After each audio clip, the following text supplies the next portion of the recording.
नमस्कार प्रिय दर्शकों, उपस्थित हूँ 2025 प्रारंभ होने वाला है और 2025 में ग्रह गोचर किस प्रकार रहेगा। मेष, वृष और मिथुन, तीन राशियों के लिए हम चर्चा करेंगे। मेष राशि के लिए किस प्रकार 2025 व्यतीत होने वाला है, वृष राशि के लिए 2025 रहने वाला है और मिथुन राशि के लिए किस प्रकार 2025 रिजल्ट करने वाला है, इसी विषय पे चर्चा करेंगे। प्रिय दर्शकों, आप हमारे चैनल पर नए हैं तो चैनल को सब्सक्राइब करें और वीडियो को शेयर करें। विचार रूपी कमेंट आप अवश्य प्रदान करें। वीडियो कैसा लगा ये आप अवश्य बताएं। प्रिय दर्शकों, 2025 प्रारंभ होने वाला है और 2025 में शनिदेव कुंभ राशि में मई तक रहेंगे। मई के बाद ये राशि परिवर्तन करेंगे और मीन राशि में जाएंगे, तो फलस्वरूप मेष राशि की साढ़े साती भी प्रारंभ हो जाएगी। वहीं राहु भी मई में राशि परिवर्तन करने वाले हैं, कुंभ से मीन में आएंगे और 2025 में ही बृहस्पति भी राशि परिवर्तन करने वाले हैं, वृष से मिथुन में प्रवेश करेंगे। तो इस प्रकार की ग्रहों की चाल 2025 में बनने वाली है। आइए प्रिय दर्शकों, चर्चा करते हैं कि मेरे मेष राशि के लिए क्या परिणाम लेकर आ रहे हैं ये सभी ग्रह। मेष राशि की बात करते हैं तो शनिदेव बड़े ग्रह हैं और इनकी राशि परिवर्तन करना जरूरी है। तो मेष राशि के लिए अभी मई तक, 5 मई तक तो ये जो है शनिदेव कुंभ राशि में रहेंगे। कुंभ राशि में शनिदेव जब तक रहेंगे तो लॉटरी सट्टा सामाजिक श्रेष्ठ बनाए रखेंगे और लॉटरी सट्टा से धन दिलाएंगे, मतलब अचानक धन दिलाने का काम करेंगे। वाहन, भूमि, भवन क्रय करना चाहते थे तो ये दिलाएंगे। प्रॉपर्टी आदि क्रय करना चाहते थे तो ये दिला देंगे। ये सहयोग करेंगे एकादश भाव में रहते हुए। एकादश के शनि स्वराशि के हैं तो मेष राशि के लिए यह सब कार्य करेंगे। आपका विवाह नहीं हुआ है तो ये विवाह की भी योजना बनाएंगे और विवाह भी कराएंगे, मंगल कार्य परिवार में करेंगे। मेष राशि के लिए शनिदेव अच्छे हैं। अब इनकी दृष्टि है तो तृतीय दृष्टि लग्न पर पड़ेगी तो शारीरिक आकृति विकृति में परिवर्तन आएगा। वहीं व्यक्तित्व खराब हो सकता है, छवि खराब हो सकता है। वहीं शनिदेव की सप्तम दृष्टि पंचम भाव पे पड़ेगी तो संतान को तकलीफ, एसिडिटी, उदर का रोग ये बढ़ाएंगे। वहीं शनिदेव की जो है दशम दृष्टि पड़ेगी अष्टम भाव पर तो गुप्त विद्या, गुप्त ज्ञान की वृद्धि करेंगे। विदेश दूर दराज की यात्रा करा रहे हैं ये मई तक। अभी ये शनिदेव जब राशि परिवर्तन करेंगे तो ये द्वादश भाव में जाएंगे मेष राशि के लिए और द्वादश भाव में शनिदेव उदासीनता प्रदान करेंगे। ये शांत कर देंगे, भीड़ में रहते हुए भी एकांत महसूस होने लगेगा मेष राशि के लिए। ये कारावास के सदृश फल देना प्रारंभ करेंगे। आप कोई अपराधी नहीं है लेकिन मन आपका प्रसन्न नहीं रहेगा, उदासीनता बनी रहेगी। यदि कोई भूमि विवाद है, पैसे का लेन देन है तो ये परेशान करेगा मेष राशि के लिए।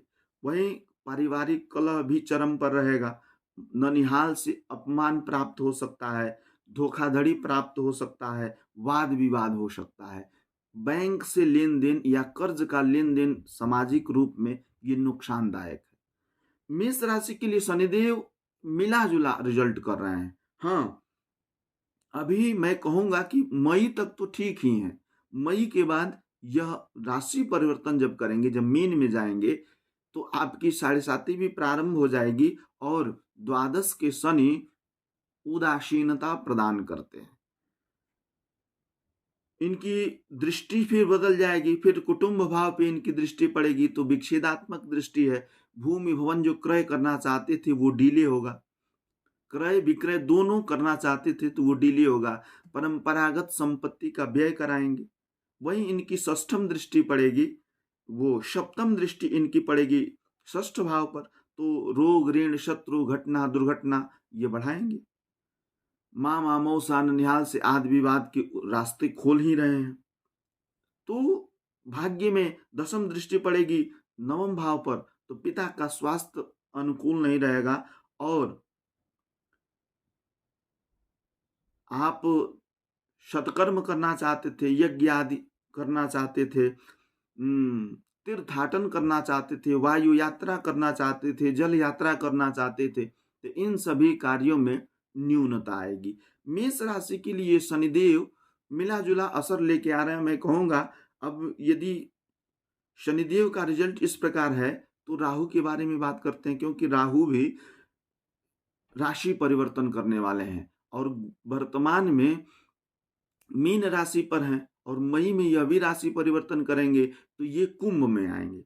अब शनिदेव कुंभ को छोड़कर मीन में प्रवेश कर रहे हैं और उधर से राहु मीन को छोड़ करके कुंभ में आ रहे हैं। तो राहु आएंगे फिर मीन में एकादश भाव में, तो ये इनकी अच्छाइयों पे चर्चा करते हैं। यदि राहु एकादश में आते हैं तो आप जुआ, सट्टा, लॉटरी से धन कमाएंगे और अचानक धन देने का कार्य राहु का भी है, तो ये अच्छा भी है। सामाजिक स्तर बढ़ाएंगे। कान का कोई रोग था तो थोड़ा परेशान कर सकते हैं। परिवार में मंगल कार्य होगा। भूमि, वाहन, भवन क्रय करना चाहते तो ये राहु देंगे। यह सब कार्य राहु करेंगे, लेकिन नुकसान क्या करेंगे? तो नुकसान करेंगे ये सप्तम दृष्टि डालेंगे पंचम भाव पर। तो यदि मेष राशि के स्त्री हैं तो गर्भ नष्ट कर देंगे। यदि मेष राशि के जातक हैं और आपकी पत्नी गर्भवती है तो ये गर्भ नष्ट कर देंगे, क्यों? उसे भोजन बना देंगे। तो ये राहु इस तरीके से नुकसान करेंगे। वहीं इस राहु को छोड़ करके यदि हम बृहस्पति की बात करते हैं, बृहस्पति भी राशि परिवर्तन करने वाले हैं। मेष राशि के द्वितीय भाव में है और द्वितीय में राहु रहेंगे तो ये धन के कारक हैं, धन भाव में है तो अच्छी बात है। ये राशि परिवर्तन करने वाले हैं। मई के बाद ये पराक्रम भाव तृतीय भाव में जाएंगे और तृतीय में गुरुदेव की पंचम दृष्टि पड़ेगी। कहाँ? सप्तम भाव पर। तो वैवाहिक संबंध में आप नहीं बंधे हैं तो ये पक्का विवाह कराएंगे आपका। मिथुन राशि के जातक हैं और विवाह नहीं हुआ है तो मई के बाद विवाह की योजना लगभग बन जाएगी। वहीं इनकी सप्तम दृष्टि की बात करें तो भाग्य भाव पे पड़ेगा, तो बुद्धि विवेक पवित्र रहेगा। यंत्र मंत्र पूजा पाठ में रुचि बढ़ेगी। देवताओं का सानिध्य प्राप्त होगा, मतलब देवताओं में रुचि बढ़ेगी। तीर्थ क्षेत्रों में घूमने का अवसर मिलेगा। आप मल्टीनेशनल कंपनी से काम करते हैं, जुड़ना चाहते हैं, हार्ड सॉफ्टवेयर से काम करते हैं तो ये नौकरी, जीविका, व्यापार देने में परम सहायक है। मेष राशि के लिए बृहस्पति अच्छे हैं। इनकी नवम दृष्टि जो है वो आय भाव पे पड़ेगी, राहु पे पड़ेगी, तो राहु के प्रभाव में परिवर्तन होगा। तो मैं जरूर कहूंगा कि सुख की वृद्धि कराने वाले हैं। उपहार में वस्त्र, धन प्राप्त होने वाला है। यदि विवाह नहीं हो रहा है तो लव लाइफ में तो आप पक्का रहेंगे। मेष राशि की जो जातक हैं उनको इस प्रकार की गतिविधि प्राप्त हो रही है और ग्रह गोचर, हाँ एक बात ध्यान देने की बात है कि जून तक मेष राशि है आपकी और मेष राशि की जो स्वामी होते हैं मंगल, वो वर्तमान में जून तक जून तक कर्क राशि में रहेंगे। कर्क उनकी नीच राशि है और नीच राशि में जब तक मंगल रहेंगे वक्री अवस्था में रहेंगे, तो इसलिए ओवर कॉन्फिडेंस से बचना है, फूंक फूंक कर चलना है, नहीं तो तुरंत ये घटना, दुर्घटना, एक्सीडेंट से जोड़ देंगे। पैसा यदि किसी को दे दिए तो बिना विवाद का नहीं मिलेगा, लड़ाई झगड़ा में उलझ जाएंगे। इसलिए बहुत समझदारी से काम करिए। उसके बाद आपके पैसे भी मिलेंगे। जब ये सिंह राशि में प्रवेश कर जाएंगे तो यदि पुराना लेन देन आपने किया है बैंक से या किसी से तो वो पैसे मिलने के आसार रहेंगे, परंतु इस काल में बहुत सावधान रहें, विवाद की योग बन जाएंगे। तो मेष राशि के जातकों के लिए कुछ इसी प्रकार राशि प्राप्त हो रहा है। वृष राशि की बात करते हैं। वृष राशि शुक्र की राशि है और यहाँ जो स्थिति बन रही है वृष राशि पे ही बृहस्पति गोचर कर रहे हैं।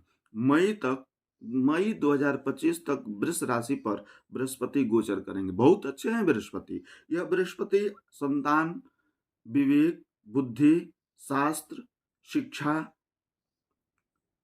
गुप्त विद्या प्रदान करेंगे। पेट का कोई रोग आपको पहले से था तो ये इस काल में समाप्त हो जाएगा। लॉटरी, सट्टा, प्रेम विवाह, लव लाइफ, विवाह, यह सब देने वाले हैं। वृष राशि के लिए बृहस्पति पंचम दृष्टि से यह संपूर्ण कार्य करने वाले हैं। वहीं वृष राशि की जो वृष राशि पे भोग करते हुए बृहस्पति की सप्तम दृष्टि जब पड़ेगी तो ये विवाह तो पक्का कराएंगे, दोस्त, मित्र, पार्टनर ये सब पवित्र देंगे। यदि खराब थे तो उनसे साथ छुड़वा देंगे। ये बृहस्पति आपके लिए व्यापार, जीविका देने वाले हैं। पत्नी से अच्छे अच्छे संबंध कराने वाले हैं। और यदि विवाह नहीं हुआ तो विवाह कराएंगे, लव लाइफ में भी रखेंगे। गुप्तांगों का कोई रोग था तो इस काल में आप ठीक हो जाएंगे। नवम दृष्टि जब पड़ेगी बृहस्पति की तो ये जल यात्रा, वायु यात्रा, धर्म क्षेत्रों की यात्रा, सत्कर्म, यंत्र मंत्र, पूजा पाठ, देव दर्शन में रुचि बढ़ाएंगे। ये बृहस्पति पौत्र प्रदान कर सकते हैं। नाती आपको नहीं था, यदि आप सीनियर हैं तो ये नाती भी प्रदान करेंगे। यह बृहस्पति हर प्रकार से वृष राशि के लिए लाभप्रद हैं। वहीं यदि हम राहु की बात करते हैं तो राहु आपके लिए वृष राशि के लिए एकादश में है। तो एकादश में राहु बहुत अच्छे हैं। ये धन देंगे, व्यापार देंगे, जीविका देंगे, बड़ों से सम्मान देंगे, कोई रोग था तो उसे मुक्त कर देंगे। लेकिन यह सब जो ये देने वाले हैं, भूमि दे सकते हैं, ये जो भी देने वाले हैं यह एक तरीके से अचानक होगा। यह राहु वृष राशि के लिए एक प्रकार से बहुत अच्छे रिजल्ट करने वाले हैं। वृष राशि के ये राहु वाहन प्रदान करेंगे, ये भी बहुत अच्छी बात है। अब इनकी दृष्टि है, यदि वृष राशि के जातक हैं, पत्नी गर्भवती है तो गर्भ की रक्षा करें, गर्भ का देख रेख करें, ये नुकसान कर सकते हैं। क्योंकि एकादश के राहु ज्ञान तो देते हैं, धन तो देते हैं, लेकिन उनकी सप्तम दृष्टि पड़ेगी पंचम भाव पर तो पत्नी को, संतान को ये इस प्रकार से पीड़ित करते रहेंगे। तो इन क्षेत्रों का ध्यान देते हुए यदि थोड़े से सतर्क हो जाएंगे वृष राशि के जातक तो आप लाभ ले लेंगे। यदि वृष राशि की जातिका है, गर्भवती है तो ठीक नहीं है। वहीं शनिदेव की बात करें तो दशम में होते हैं। अब दशम में शनिदेव हैं और राशि परिवर्तन करके एकादश में जाएंगे तो दशम में है तो पिता का कार्य क्षेत्र, आपका कार्य क्षेत्र अच्छा करेंगे, पिता से संबंध अच्छे देंगे। लेकिन इस बात का हमेशा ध्यान रखिए कि आपको लांछन लगेगा और चोरी आदि में फंसाए जा सकते हैं। तो ये सब बातें थोड़ा ध्यान रखिए। इस 2025 में दशम के शनिदेव कुछ इसी प्रकार के रिजल्ट करेंगे। वहीं एक राहु भी जो परिवर्तन कर रहे हैं राशि तो व्यय में जा रहे हैं। अब व्यय में जाएंगे तो व्यय में दुख देंगे, व्यर्थ की यात्रा कराएंगे, अपव्यय कराएंगे, कलह देंगे और कारागार योग भी बनाते हैं। तो लड़ाई झगड़ा, उपद्रव, भूमि विवाद जो भी हो इसे विवेक से सलटने का कार्य करिए। शनिदेव की दृष्टि तृतीय दृष्टि पड़ेगी राहु पर तो ये व्यय भाव पर तो अपव्यय आदि, दूर दराज की यात्रा, व्यर्थ की यात्रा तो उसमें नुकसान होने वाला है। वहीं शनिदेव की सप्तम दृष्टि पड़ेगी चतुर्थ भाव पर तो चतुर्थ भाव पे दृष्टि पड़ेगी तो चंद्रमा भी पीड़ित होंगे, सूर्य भी पीड़ित होंगे, सामाजिक दायरा कम होगा, भूमि भवन का नुकसान हो सकता है और सामाजिक अपमान महसूस हो सकता है। माता का स्वास्थ्य भी खराब कर देंगे। दशम दृष्टि इनकी जो है सप्तम भाव पे तो जीविका में कमी आएगी, दोस्त, मित्र, पत्नी ये सब धोखेबाज हो जाएंगे। जीविका, नौकरी, व्यापार में कमी आने लगेगी और गुप्तांगों का रोग हो सकता है। तो वृष राशि के जातक हैं 2025 को और बेहतर बनाने के लिए आप जो है हनुमत आराधना करिए और हनुमत आराधना के साथ विष्णु सहस्त्र नाम का जितना आप पाठ करेंगे उतना आपको लाभ मिलेगा। मिथुन राशि के लिए शनिदेव होते हैं भाग्य भाव में। भाग्य भाव में शनिदेव बहुत अच्छे हैं, डिले करते हैं, विलंब से लाभ कर देते हैं, लेकिन देते पक्के हैं। वो भी स्वगृही हैं, राशि परिवर्तन करेंगे तो दशम में जाएंगे।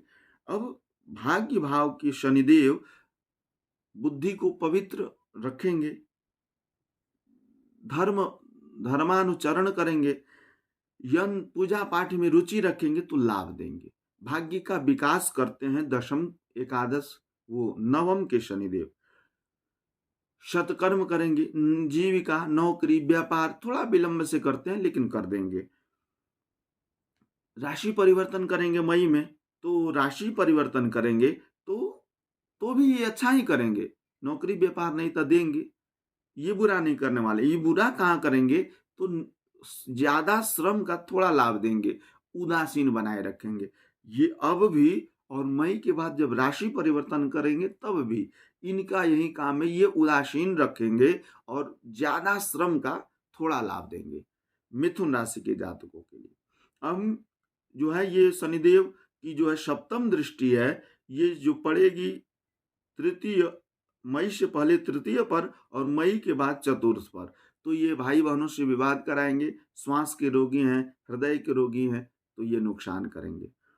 भूमि भवन कृषि कार्य में लाभ नहीं होगा, सामाजिक अपमान होगा, मानसिक तनाव बढ़ेगा, सुख में कमी आएगी, उपभोग की जो वस्तुएं हैं वो अपने से दूर जाने लगेंगी।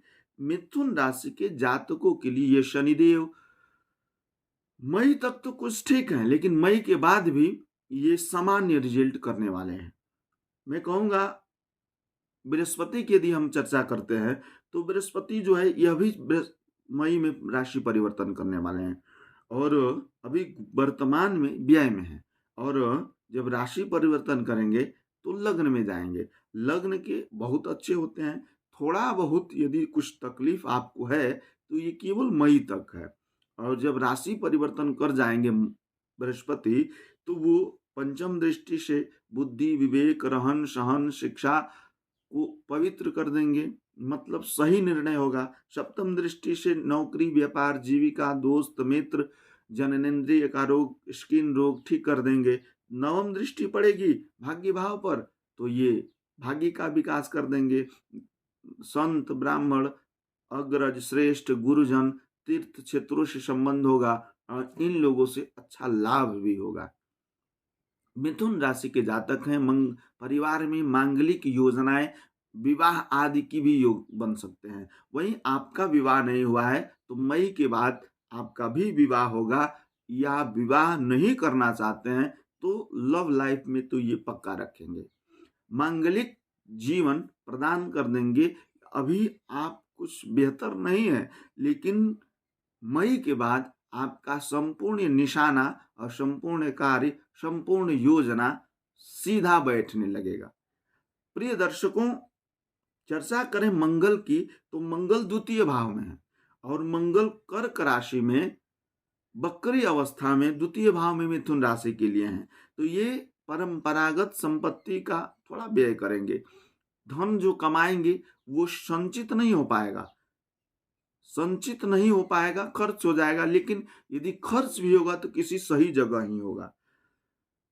दशम के राहु हैं, यदि ये राहु मिथुन राशि के लिए लाभ देंगे आपको। किस प्रकार? तो ये राजनैतिक क्षेत्र से आप जुड़े हैं, सरकार का कुछ लाभ लेना चाहते हैं तो ये लाभ आपको दे देंगे। मिथुन राशि के जातक हैं, लगभग बहुत अच्छा है और मई के बाद बहुत अच्छा हो जाने वाला है। मेष, वृष और मिथुन, आप तीनों लोगों के लिए मैं कहूंगा कि हनुमत आराधना करिए, सूर्य की उपासना करिए और भगवती त्रिगुणात्मिका का दर्शन करिए। इससे यह साल और भी पवित्र हो जाएगा। प्रिय दर्शकों, मिलते हैं अगले वीडियो में, तब तक के लिए नमस्कार।